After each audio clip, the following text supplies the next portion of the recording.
স্বপ্নের মধ্যে আলী রাদিয়াল্লাহু তাআলা আনহু জান্নাতের মধ্যে চলে গেলেন। জান্নাতের মধ্যে চলে গেলেন।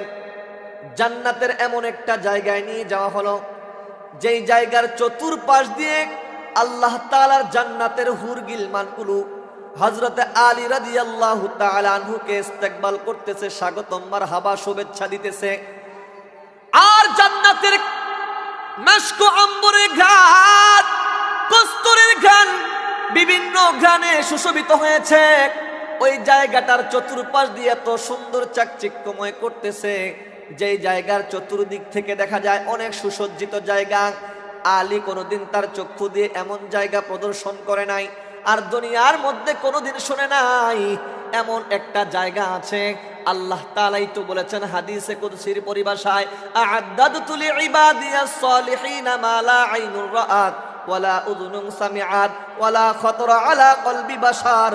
আল্লাহ তাআলা ও তামাম দুনিয়ার মানুষ, আল্লাহ তাআলা জান্নাতের মধ্যে তোমার জন্য আমার জন্য এমন জায়গা, এমন কিছু নিদর্শন তোমার জন্য আমার জন্য আল্লাহ তাআলা তৈরি করে রেখেছেন, সৃষ্টি করে রেখেছেন, যা কোনোদিন তোমার চক্ষু প্রদর্শিত হয় নাই, চক্ষু দিয়ে কোনোদিন প্রদর্শন করো নাই। ওয়ালা উযুনুন সামিআত, ও বান্দা তোমার কান দিয়ে কোনোদিন শ্রবণ করো নাই, কারো কাছে শোনো নাই। আল্লাহ তাআলা জান্নাতের এত নাজ নিয়ামত তোমার জন্য জান্নাতের মধ্যে তৈরি করে রেখেছেন। তারপরে বলতেছেন ওয়ালা খাতরা আলা কলবি বাশার, ও তামাম দুনিয়ার মানুষ শোনো শোনো, আল্লাহ তাআলা বলেন, আল্লাহ তাআলা জান্নাতের এমন নাজ নিয়ামত তোমার জন্য সৃষ্টি করে সৃজন করে রাখছেন, তোমার জন্য তৈরি করে রাখছেন, যা তুমি উপভোগ করবে তা কোনোদিন তোমার কল্পনা আসে নাই, তোমার কলবের মধ্যে ধারণা আসে নাই, যা কোনোদিন তুমি চিন্তা করতে পারো নাই। কোন সুবহানাল্লাহ। হযরতে আলী রাদিয়াল্লাহু তাআলা আনহু জান্নাতের মধ্যে বিচরণ করেন স্বপ্ন যুগে। কি যুগে বলেন?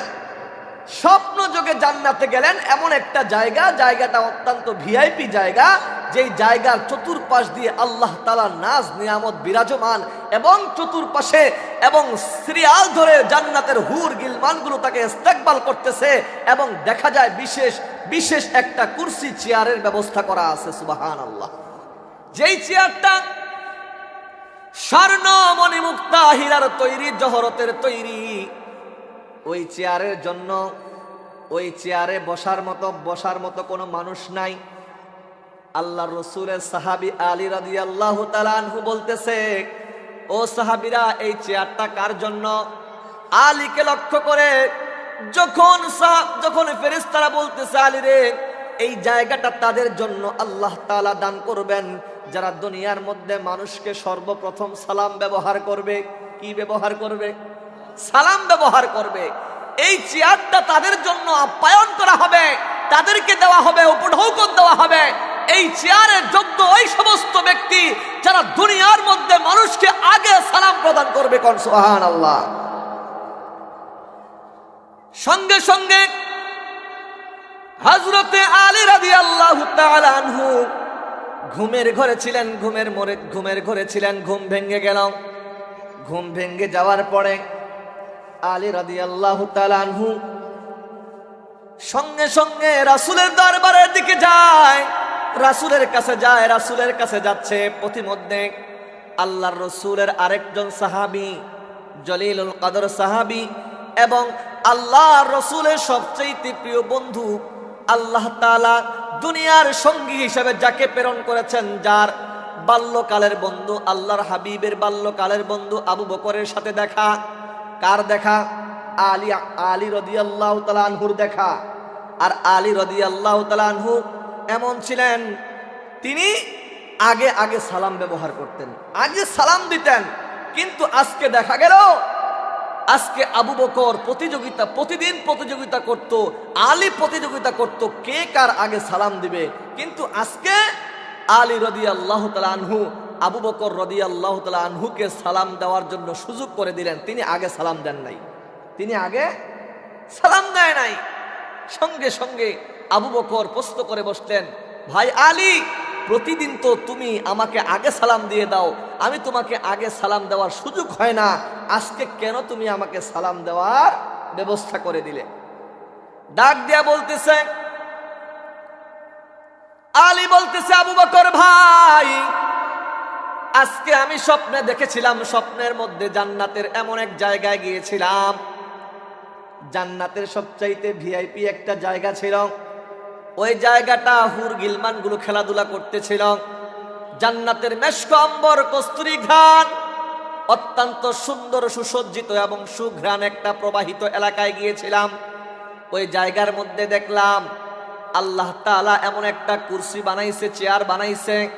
ওই চেয়ারটা স্বর্ণ মণি মুক্তা হীরা জহরতের তৈরি। ওই চেয়ারের মধ্যে কাকে বসানো হবে? আমি আলী প্রশ্ন করলাম। আমার অ্যান্সার আসলো, এই জায়গার মধ্যে তাকে বসানো হবে যে দুনিয়ার মধ্যে সর্বপ্রথম মানুষকে সালাম প্রদান করবে। কোন সুবহানাল্লাহ। আমি আলী চিন্তা করে দেখলাম, প্রতিদিন তো আমি তোমাকে আগে সালাম দেই, আজকে চিন্তা করে দেখলাম ওই চেয়ারের যোগ্য একমাত্র আবু বকর। আবু বকর ছাড়া এই চেয়ারের যোগ্য আর কোনো ব্যক্তি হতে পারে না। আবু বকরের জন্য ওই চেয়ারটা মানান শহীদ হবে, ওই কুরসিটা মানান শহীদ হবে। এই জন্য আমি আলী সহজ করে দিলাম, আমার চাইতে আবু বকরের মর্যাদা আল্লাহ তাআলার কাছে অনেক দাম। কেমন আবু বকর, কেমন আবু বকর? আবু বকরের জিন্দেগি যদি বলতে চাই, আবু বকর কেমন আল্লাহর পয়গম্বরকে চিনছেন, দুনিয়ার কোন মানুষ আবু বকরের মতো আমার রাসূলকে চিনতে পারে নাই। সুবহানাল্লাহ। হযরতে আবু বকর রাসূলের বাল্যকালের বন্ধু, ছোট থেকে আল্লাহর রাসূলের সাথে উঠা বসা ছিল। আবু বকর রাসূলের চাইতে, আবু বকর এবং রাসূলের বয়সের পার্থক্য তেমন বেশি নয়। আল্লাহর রাসূল বেশি দিনের বড় নয় আবু বকরের চাইতে। আবু বকর রাসূলের বাল্যকালের ছোটকালের বন্ধু।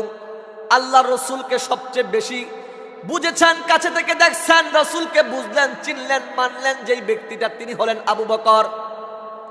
আবু বকরের ইতিহাস থেকে পাওয়া যায়, আবু বকর রাদিয়াল্লাহু তাআলা আনহু যখন যৌবনে উপনীত হলেন, তিনি এক বড় ব্যবসার সাথে জড়িত ছিলেন। কাপড়ের ব্যবসা করতেন তিনি। কিসের ব্যবসা বলেন?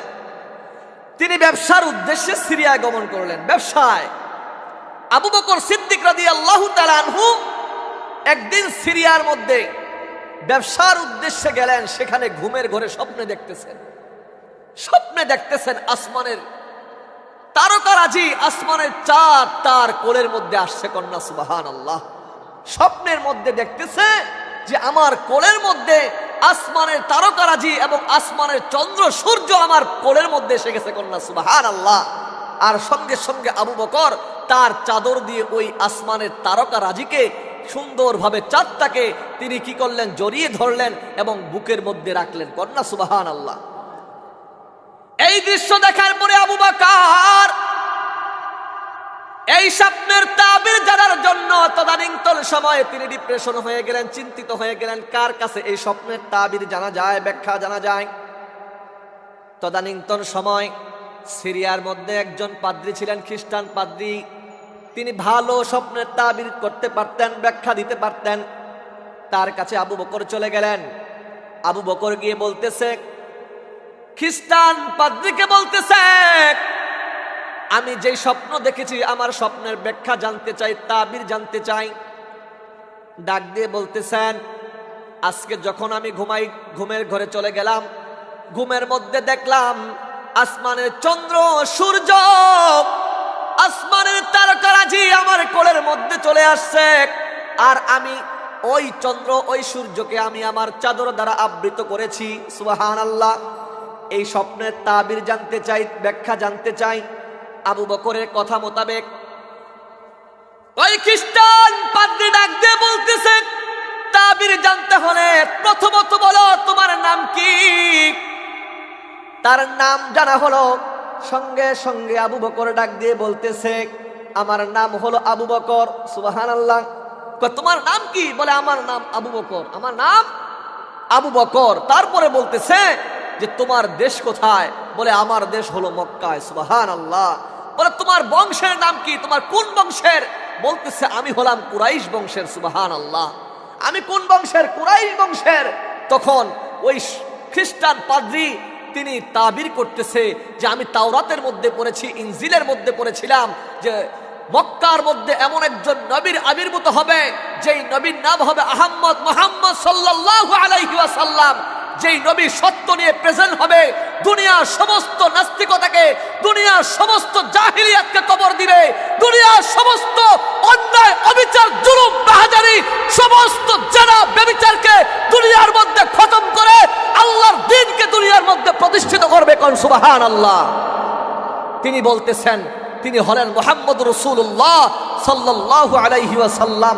আর সেই নবীকে প্রথম নবী হিসাবে স্বীকৃতি দিবেন, তার দ্বীনকে গ্রহণ করবেন, তাকে রসুল বলে স্বীকৃতি দিবেন, তার হাতে প্রথম বায়াত গ্রহণ করবেন যুবকদের মধ্যে, তিনি হলেন আবু বকর। কোন সুবহানাল্লাহ। তার নাম কি হবে? জোরে বলেন কি হবে? তার নাম হবে আবু বকর। আর তার দেশ হবে মক্কা, তার গোত্র হবে, তার বংশ হবে কুরাইশ বংশ। সুবহানাল্লাহ। খ্রিস্টান পাদ্রী ডাক দিয়ে বলতেছে আবু বকর তুমি তো সৌভাগ্যবান, সৌভাগ্যবান, তোমার কপাল বড় ভালো। এই কথা বলার সাথে সাথে আবু বকর মুহূর্তের মধ্যে ওই জায়গা ত্যাগ করলেন, সমস্ত কর্মকে পিছনে ফেলে দিলেন, ব্যবসাকে পিছনে রেখে মক্কার দিকে রওনা হয়ে গেলেন। আল্লাহু আকবার বলেন। মক্কার দিকে চলে গেলেন।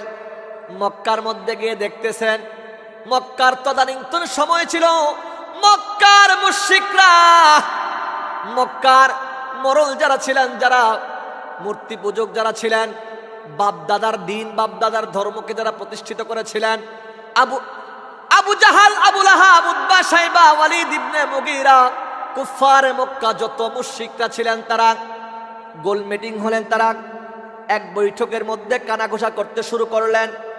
বলে এতদিন তো জানতাম আব্দুল্লাহর সন্তান মুহাম্মদ আল আমিন, তার মতো সত্যবাদী আর কেউ নাই, তার মতো সত্যনিষ্ঠা হুসনে আখলাক ওয়ালা দুনিয়ার জমিনের মধ্যে আর কেউ নাই। তাকে তো ভালো মনে করেছিলাম, কিন্তু সে আজকে আমাদের বাপ দাদার বিরুদ্ধে কথা বলে, লাত উজ্জার বিরুদ্ধে কথা বলে, আমাদের বাপ দাদার আদর্শ লাত উজ্জা মানতের বিরুদ্ধে কথা বলে, মূর্তি পূজার বিরুদ্ধে কথা বলে। আজকে সে আমাদের মাঝে নতুন একটা ধর্ম নিয়ে এসেছে, সে নাকি ইসলামের দাওয়াত দেয়, কালিমার দাওয়াত দেয়, সে নাকি আল্লাহর পয়গম্বর, সে নাকি রাসূল, তার রাসূল হিসাবে আমাদের কাছে দাবি করে, আল্লাহর ঈমান আনতে বলে।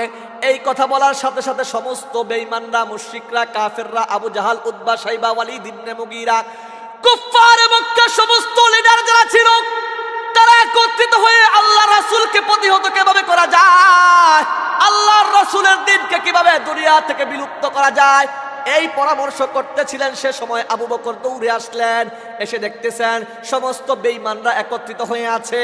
তাদেরকে লক্ষ্য করে বললেন, আবু বকর ডাক দেয়া বলতে, আবু জাহাল, ও আবু লাহাব, ও উতবা, ও শাইবা, ও ওয়ালিদ ইবনে মুগীরা, ও কুফফারে মক্কা, ও तमाम মক্কার সমস্ত মুশরিক বেঈমান, তোমরা একত্রিত হয়ে কি করতেছো?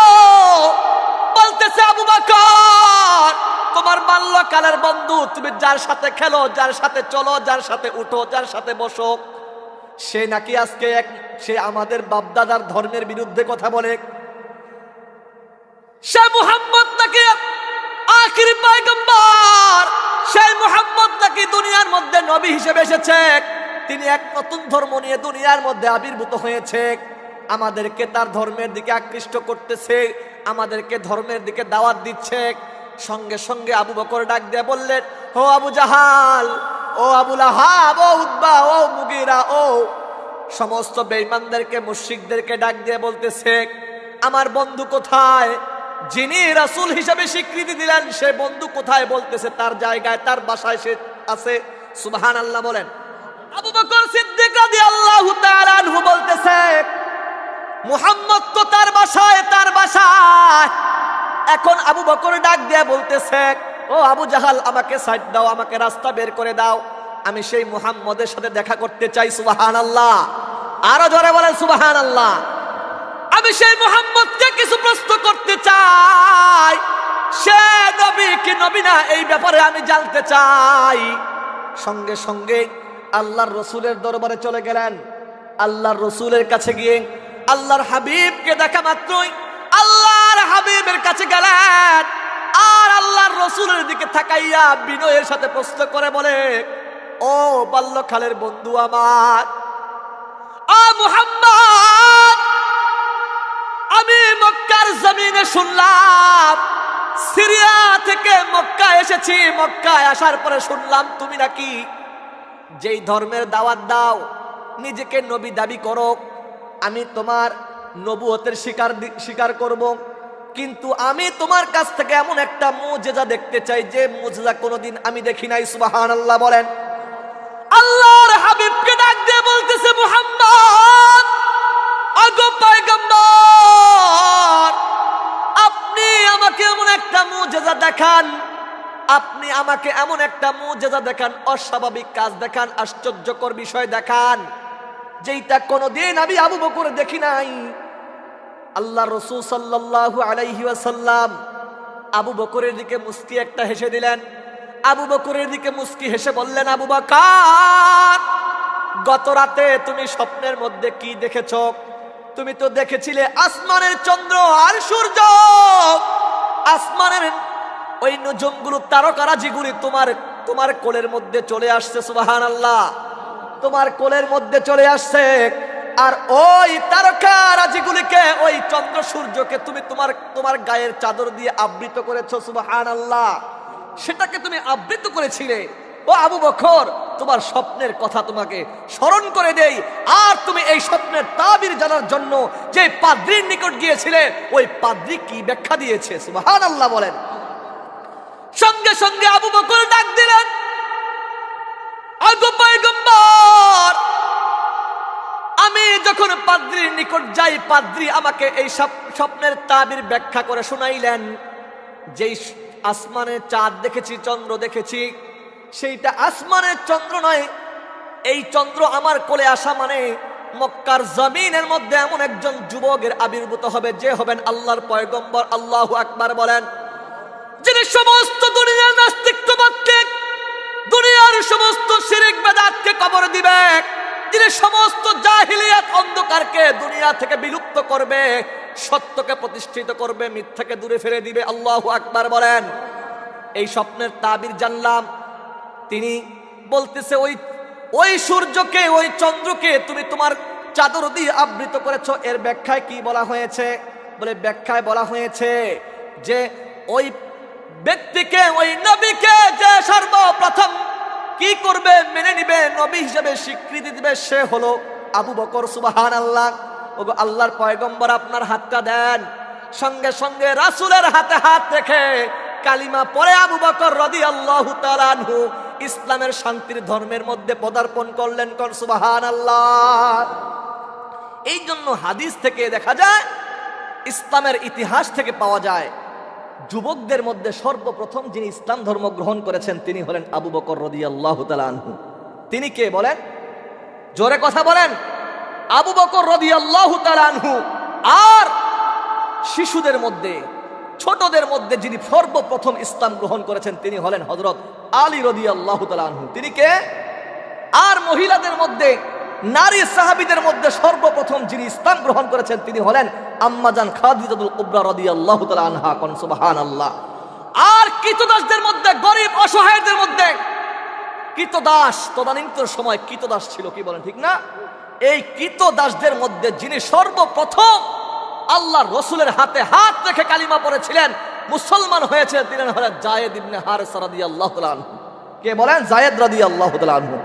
সম্মানিত মুহতারাম হাজিরিন, সাহাবায়ে কেরামরা আমার রাসূলকে কিভাবে চিনছে, সাহাবায়ে কেরামরা আল্লাহ রাসূলের কিভাবে এতায়াত করছে, সাহাবায়ে কেরামরা রাসূলের আদর্শ কিভাবে মানছে, আর আমরা তো সেই রাসূলের উম্মত। আমরা খাঁটি সুন্নি আশিক দাবি করি, আল্লাহ রাসূলের আশিক দাবি করি, কিন্তু আল্লাহ রাসূলের প্রেম, মোহাব্বত আমাদের দিলের মধ্যে নাই। আল্লাহ রাসূলকে নিয়ে ব্যঙ্গ করতেছে, আল্লাহ রাসূলকে নিয়ে কটূক্তি করতেছে। ওই সমস্ত নাস্তিক বেঈমানরা, তাদেরকে প্রতিহত করার জন্য প্রয়োজনে আমাদের জীবনের সমস্ত রক্তটুকু ঢেলে দিব, তারপর বেঈমানদের সাথে কোনো আপোষ নাই। কথা বলেন ঠিক কিনা? ওই সমস্ত কাদিয়ানীদের কাছে মুসলমানদের কোনো আপোষ নাই। বেঈমানদেরকে, কাদিয়ানীদেরকে বাংলার জমিনে, শুধু বাংলার জমিন নয়, পঞ্চগড়ের জমিনে তাদের কবর রচনা করবে আল্লাহর রাসূলের আশিকরা। কথা বলেন ঠিক কিনা? আল্লাহর রসুলের উম্মতেরা ওই সমস্ত বেঈমানদের কবর রচনা করবে এই পঞ্চগড়ের জমিনের মধ্যে। যেভাবে শহীদ হয়েছে শহীদ আরিফুল ইসলাম, সেভাবে পঞ্চগড়ের সমস্ত মুমিন মুসলমান প্রয়োজনে কাদিয়ানীদেরকে উৎখাত করার জন্য, কবর রচনার জন্য নিজের সমস্ত জীবনের রক্ত ঢেলে দিবে। কথা বলেন ঠিক কিনা? তারপর বেঈমানদের সামনে মাথা নত করতে আমরা রাজি না। কথা বলেন ঠিক কিনা? সম্মানিত মুহতারাম হাজরিন, প্রিয় ভাইয়েরা, আজকে মুসলমানদের মধ্যে নামধারী মুসলমান, যে সমস্ত নামধারী মুসলমানরা আমাদেরকে বলে যে আলেমদের মধ্যে, আলেমরা এত লাভঝাপ করে কেন, এত প্রতিবাদ মিছিল করে কেন? খোদার কসম করে বলি, আলেমদের সম্পর্কে আল্লাহ তাআলা কুরআনুল কারীমের মধ্যে আয়াত নাযিল করে বলেছেন, ইন্নামা ইয়াখশাল্লাহু মিন ইবাদিহিল উলামা। যদি আল্লাহকে বেশি ভয় পায়, যদি আল্লাহর জন্য বেশি ভয় পায়, আল্লাহর জন্য নিজের জীবনকে উৎসর্গ করতে চায়, সর্বপ্রথম মাঠে ময়দানে আগায় আসবে উলামায়ে কেরাম। কথা বলেন না কেন? উলামায়ে কেরামরা আল্লাহকে বেশি ভয় পায়। আল্লাহর জন্য, আল্লাহর দ্বীনের জন্য, রাসূলের জন্য, রাসূলের সুন্নতের জন্য প্রয়োজনে আমরা আমাদের বিবিকে বিধবা করব, আমাদের সন্তানদেরকে এতিম করব, তারপরে ওই বেঈমানদের সাথে কোনো আপোষ নাই। কথা বলেন ঠিক কিনা? সম্মানিত মুহতারাম হাজিরিন, ইমানদারদের ইমান যত মজবুত হবে, পরীক্ষা তত কঠিন হবে। আর এই কঠিন পরীক্ষা পাড়ি দিয়ে আমাদেরকে বিজয়ের মানা ছিনিয়ে আনতে হবে। কথা বলেন ঠিক কিনা? সম্মানিত মুহতারাম হাজিরিন, সব কিছু সহ্য করতে পারি, তুমি আমাকে গালি দাও সহ্য করব, কিন্তু আমার রসুলকে গালি দিলে সহ্য করব না। কথা বলেন ঠিক কিনা? রাসূলকে কেমন মহব্বত করছেন, রাসূলকে কেমন মহব্বত করছেন সাহাবায়ে কেরাম। হযরতে হানজালা রাদিয়াল্লাহু তাআলা আনহু আল্লাহর রসুলের ইন্তেকালের খবর শুনলেন। হানজালার নতুন বিবাহ হয়েছে। আল্লাহর রসুলের সাহাবী হানজালা রাদিয়াল্লাহু তাআলা আনহু বিবাহ করেছে, রাতে বাসর হয়েছে, গোসলের সময় উঠছে, এমন সময় তার মাঝে সংবাদ আসছে, হানজালা তুমি তো নতুন বউ পাইয়া আনন্দে আছো, আর ওই উহুদের ময়দানে আমার রসুল শহীদ হয়ে গেছে। আল্লাহর রসুলের এই শহীদের কথা শোনার সাথে সাথে বিবিকে ডাক দিয়ে বলল, বিবি রে, আমি আর এক মুহূর্তের জন্য আমি এখানে থাকতে পারি না। যেই রসুল দুনিয়ার মধ্যে নাই, আমি হানজালা দুনিয়ার মধ্যে থাকতে চাই না। আল্লাহু আকবার বলেন। সঙ্গে সঙ্গে ফরজ গোসল ছিল, গোসল পর্যন্ত করে নাই, উহুদের ময়দানে চলে গেলেন। বেঈমানদের, কাফেরদের তলোয়ারের নিচে পড়ে গেলেন, যুদ্ধের ময়দানে চলে গেলেন। কাফেরদের তলোয়ারের আঘাতে ক্ষত বিক্ষত হয়ে দুনিয়ার মধ্যে শহীদ হয়ে গেলেন। হানজালার স্ত্রী এসে আল্লাহ রসুলকে বলতেছে, পয়গম্বর, আমি হানজালার নতুন নববিবাহিত স্ত্রী, আমার স্বামীর উপরে গোসল ফরজ ছিল, আমার স্বামী গোসল পর্যন্ত করে নাই, না গোসল করে, ফরজ গোসল না করে আপনার ইন্তেকালের খবর শোনার সাথে সাথে যুদ্ধের ময়দানে শামিল হয়েছে। ওগো পয়গম্বর, শুনেছি আমার স্বামী নাকি শহীদ হয়েছে, আমার স্বামীর লাশটা খুঁজে বের করা হোক এবং আমার স্বামীকে গোসল দেওয়া হোক। আল্লাহু আকবার। সঙ্গে সঙ্গে সমস্ত লাশের ভিড়ে হানজালার লাশ খুঁজে পাওয়া যায় না। হানজালা রাদিয়াল্লাহু তাআলা আনহুর লাশ খোঁজা হলো।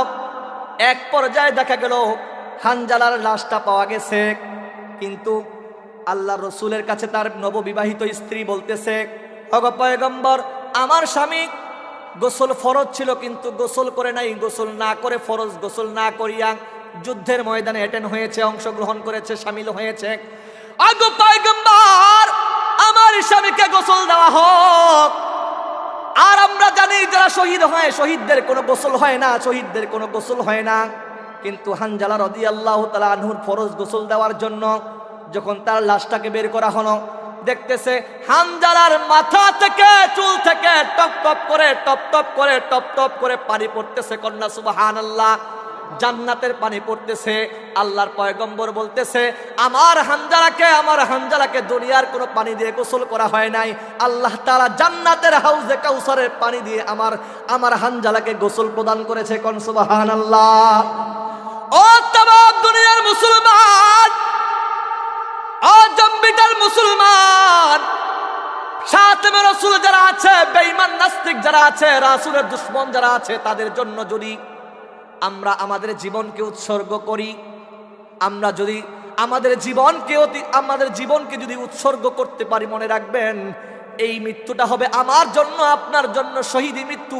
আর শহীদদের জন্য আল্লাহ তাআলা জান্নাতের নাজ নিয়ামত মৃত্যুর পর থেকে শুরু করে দেয়। কোন সুবহানাল্লাহ। কি কষ্ট! রাসূলের আদর্শে জীবন যাপন করা বড় কষ্টের ব্যাপার। 5 ওয়াক্ত নামাজ জামাতে আদায় করা কষ্টের ব্যাপার, জিহাদের ময়দানে অংশগ্রহণ করা কষ্টের ব্যাপার, মুনাফিকি পরিত্যাগ করা কষ্টের ব্যাপার, অন্যায় জুলুম রাহাজানি চাঁদাবাজি টেন্ডারবাজি সুদ ঘুষ থেকে বেঁচে থাকা অনেক কষ্টের ব্যাপার। আল্লাহর হাবিব তো বলেছেন আল্লাহ তাআলা জান্নাতকে সৃজন করেছেন কষ্টের বস্তুর মাধ্যমে। কিসের মাধ্যমে? জোরে কথা বলেন, কিসের মাধ্যমে? কষ্টের বস্তুর মাধ্যমে জান্নাত। আর অপরদিকে বলেন ওয়াহুজিবাতিন নারু বিশাহওয়াত। আল্লাহর হাবিব পয়গম্বর জানিয়ে দিলেন আর জাহান্নামকে আল্লাহ তাআলা বেষ্টন করেছেন, সৃজন করেছেন, জাহান্নাম তৈয়ার করেছেন। জাহান্নাম যেই সমস্ত বস্তুর মাধ্যমে আল্লাহ তাআলা তৈয়ার করেছেন, সেই সমস্ত বস্তু হলো আরাম, আয়েশ, আনন্দ, আমোদ প্রমোদ, বিনোদন, গান বাজনা। যেই কাজগুলো আমার দিলকে আনন্দিত করে, যেই কাজগুলো আমাকে নামাজ থেকে বিমুখ রাখে, যেই কাজগুলো আমাকে আল্লাহর দিন থেকে দূরে সরে রাখে, ওই কাজগুলোর মাধ্যমে আল্লাহ তাআলা জাহান্নামকে সৃজন করেছে, বেষ্টন করেছে। ও প্রিয় ভাইরা, যুদ্ধের ময়দানে মুনাফিকরা কখনোই যাইতে পারে না, মুনাফিক কাঁপতে শুরু করে। আর ইমানদার কখনো যুদ্ধের ময়দান থেকে পিছপা হয় না, যুদ্ধের ময়দানে অগ্রসর হয়। যুদ্ধের ময়দানে হয়তো শহীদ নাই তো গাজী হবে, এই তামান্না দিলের মধ্যে লালন করে আল্লাহর দিনকে আল্লাহর জমিনে বুলন্দের জন্য, কাফের বেঈমান নাস্তিক মুরতাদদের কবর রচনা করার জন্য, আল্লাহর দিনকে প্রতিষ্ঠা করার জন্য সামনের দিকে এগিয়ে যায়। কথা বলেন ঠিক কিনা? আল্লাহর হাবিব পয়গম্বর বিশ্ব নবী বলেন কষ্টের বস্তুর মাধ্যমে জান্নাত। ও জম্বিটার মুসলমান, ও জগদলের মুসলমান, আল্লাহর বান্দা, ও আল্লাহর রসুলের উম্মতগণ, একটু মনোযোগ দেন, একটু মনোযোগ দেন। কি মনোযোগ দিবেন? সামনে ঠান্ডার মৌসুম, শীত মৌসুম, শীতের ঋতু আসতেছে। দেখা যায় ফজরের নামাজটা বড় কঠিন হয়ে যায়। কি বলেন? ফজরের নামাজ পড়া কঠিন কিনা? ফজরের নামাজ পড়া কত কঠিন! দেখা যায় আজান শোনার পরে ঘুম ভাঙে না। যখনই আজান হয় তখনই কিন্তু আরামের ঘুম চলে আসে। আরামের ল্যাপ কম্বল ছাড়তে মন চায় না, আরামের ঘুম হারাম করতে মন চায় না। এইটা হলো আনন্দ, তোমার মনকে প্রশান্তি দেয়, তোমাকে ঘুমাইতে মন চায়, নামাজ থেকে তোমাকে দূরে রাখে। এই জন্যই তো আল্লাহর হাবিব বলেছেন আনন্দের বস্তুর মাধ্যমে জাহান্নাম। ও বন্ধুরা, ও যুবক ভাইরা, ও পর্দার অন্তরালের মা বোনেরা, ও আমার কলিজার টুকরা স্নেহের বন্ধুগণ, একটু মনোযোগ দাও। আল্লাহ তাআলা বলতেছেন, ও তামাম দুনিয়ার মানুষ, আমি আল্লাহ তাআলা 2 গুণওয়ালা ব্যক্তিকে আমি জান্নাতের উপঢৌকন দান করব। 1 নাম্বার গুণ হলো ঈমান। ঈমানকে রাখতে হবে শিরিক মুক্ত, ঈমানকে রাখতে হবে শিরিক মুক্ত, ঈমানকে রাখতে হবে শিরিক মুক্ত। 2 নাম্বার গুণ হলো নেক আমল। নেক আমল করতে হবে বেদাত মুক্ত, নেক আমল করতে হবে বেদাত মুক্ত, নেক আমল করতে হবে কি মুক্ত? শিরিক আর ঈমান, শিরিক আর বেদাতকে, এই 2টা জিনিসকে তমিজ করে যদি কোনো ব্যক্তি তার সামনের জিন্দেগি রাসূলের তরিকায় পদার্পণ করে চালায়, আল্লাহর হাবিব বলতেছেন আল্লাহ তাআলা তাদের জন্য উপঢৌকন দিবেন। কানাত লাহুম জান্নাতুল ফিরদাউসি নুজুলা। আল্লাহ তাআলা তাদের উপঢৌকন দিবেন আল্লাহর সবচাইতে আকর্ষণীয়, আল্লাহর সবচাইতে সুন্দর, আল্লাহর সবচাইতে বড়, আল্লাহ তাআলার সমস্ত নাজ নিয়ামত পূর্ণ জান্নাত। যেই জান্নাত হলো জান্নাতুল ফিরদাউস। চিল্লায় কোন সুবহানাল্লাহ। সম্মানিত মুহতারাম হাজিরিন, আমার পঠিত আয়াত হলো ওয়ামা খালাকাতুল জিন্না ওয়াল ইনসা ইল্লা লিয়াবুদুন। এই ইবাদত বলতে শুধু নামাজ পড়ার নামে শুধু ইবাদত নয়, নামাজ পড়া একটা ইবাদত। একাধিক ইবাদতের মধ্যে সর্বশ্রেষ্ঠ ইবাদত হলো নামাজ পড়া। ওয়ামা খালাকাতুল জিন্না ওয়াল ইনসা ইল্লা লিয়াবুদুন। এই আয়াতের মধ্যে আল্লাহ তাআলা বলেন দুই জাতির হিসাব হবে, মানব আর জিন। আর মানব জাতির কাছ থেকে আল্লাহ তাআলা হিসাব নেবেন যে তোমাদেরকে কেন সৃষ্টি করেছি, আমি কি অনর্থক বানাইছি? আফহাসিবতুম আন্নামা খলাকনাকুম আবাসা, না না, কোশ্চেন কালেও তোমাদেরকে অনর্থক আমি আল্লাহ বানাই নাই। আমি আল্লাহ তাআলা তোমাদেরকে কেন বানাইছি? আমার ইবাদতের জন্য, আর একমাত্র ইবাদতের উপযুক্ত আমি আল্লাহ। আল্লাহু আকবার। একমাত্র ইবাদতের উপযুক্ত কে? আরো জোরে বলেন কে? আল্লাহ তাআলা। ইবাদত বলতে শুধু নামাজ ইবাদত নয়, নামাজ ইবাদতের একটা অন্যতম, কথা বলেন ঠিক কিনা? কিন্তু সমস্ত ইবাদতের মধ্যে শ্রেষ্ঠ ইবাদত হলো নামাজ। গতকালকে আমি একটা প্রোগ্রামে আসছিলাম, ওই সামনের এলাকায় গ্রামে আসছিলাম, অনেকজন আছে, ওনারা আলোচনা শুনছে, তার মধ্যে অন্যতম একটা ইবাদতের নাম কি? ধরে বলেন না কেন? নামাজ। এই নামাজের ব্যাপারে একাধিক আলোচনা শুনছি। তারপরে আসেন আরেকটু খেয়াল করেন, নামাজ পড়া যেমন ইবাদত, যুদ্ধের ময়দানে অংশগ্রহণ করাটাও ইবাদত, কথা বলে ঠিক কিনা? বেঈমানদেরকে, নাস্তিক, মুরতাদ, কাদিয়ানীদেরকে, তাদেরকে দুনিয়ার মধ্যে দাফন করা, এটাও একটা ইবাদত, কথা বলে ঠিক কিনা? মনে রাখবেন, নামাজ একটা ব্যক্তিগত আমল, কি বলেন? কিন্তু বেঈমান, নাস্তিক, মুরতাদদের কবর রচনা করা, আমি মনে করি তাদের মাধ্যমে হাজার হাজার লক্ষ লক্ষ মানুষ দিন থেকে বিমুখ হয়ে যায়, আল্লাহর দিন থেকে ভুলে যায়, আল্লাহর দিনকে উপেক্ষা করে, আল্লাহর দিন থেকে, ইসলাম থেকে ডাইভার্ট হয়ে যায়, মাইনাস হয়ে যায়, ইসলাম থেকে তারা দূরে সরে যায়। এই জন্য বেঈমানদেরকে হত্যা করা ফরজে আইন, কথা বলে ঠিক কিনা? সম্মানিত মুহতারাম হাজরিন, একটু খেয়াল করে দেখেন, একটু মনোযোগ দেন। ইবাদত বলতে শুধু নামাজ নয়, ইবাদত বলতে শুধু রমজান মাসের রোজা নয়। হ্যাঁ, রোজাও একটা ইবাদতের অংশ, কি বলেন? একটা, যতগুলো ইবাদত আছে তার মধ্যে রোজা একটা, নামাজ একটা, কোরআন তেলাওয়াত একটা, হজ, যাকাত, যতগুলো আছে সবগুলো একটা। কিন্তু হ্যাঁ, ইবাদত কবুল হতে হলে আপনাকে আমাকে শিরিক মুক্ত জিন্দেগি লাগবে, শিরিক মুক্ত ঈমান লাগবে। কি মুক্ত? শিরিক মুক্ত ঈমান চাই।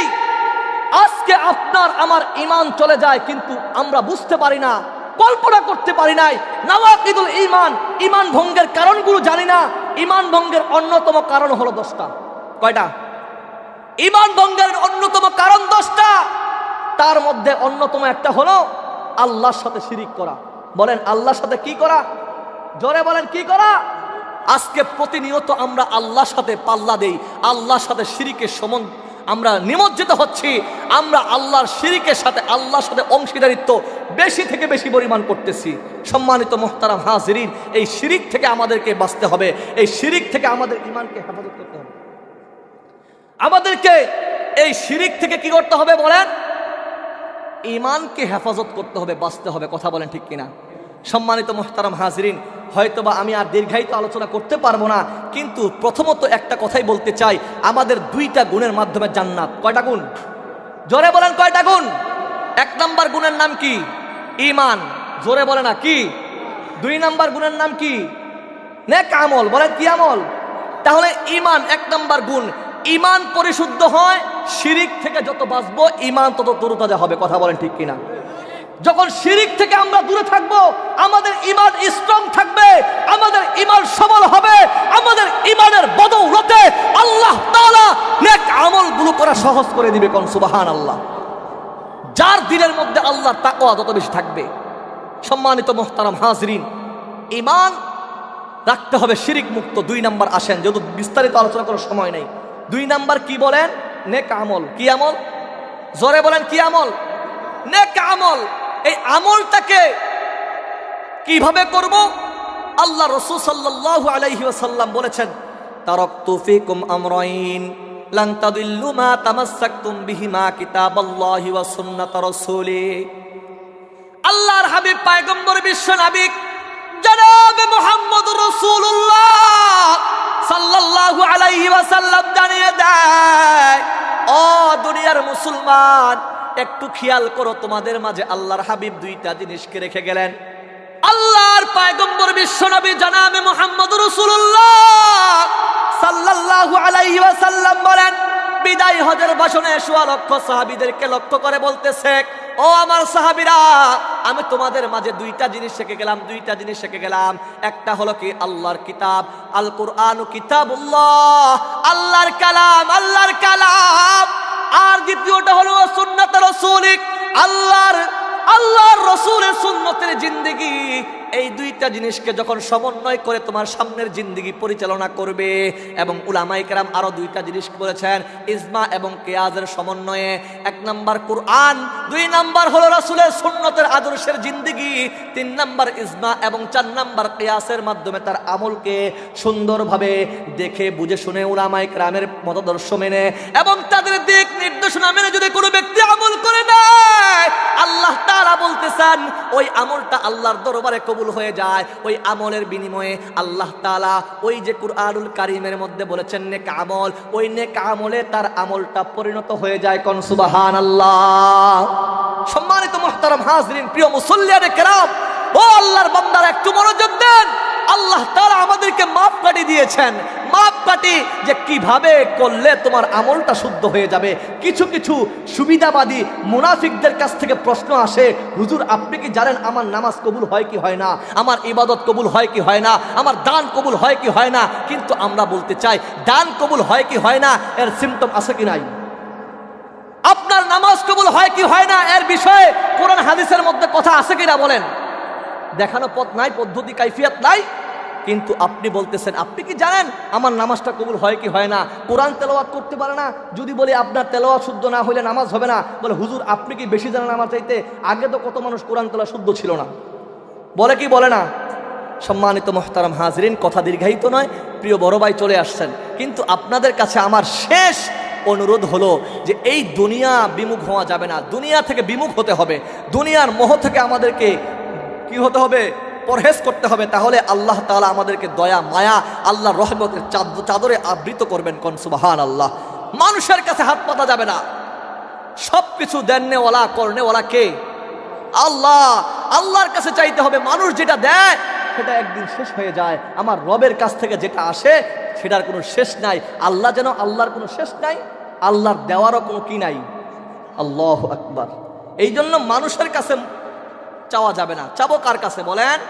আল্লাহর কাছে।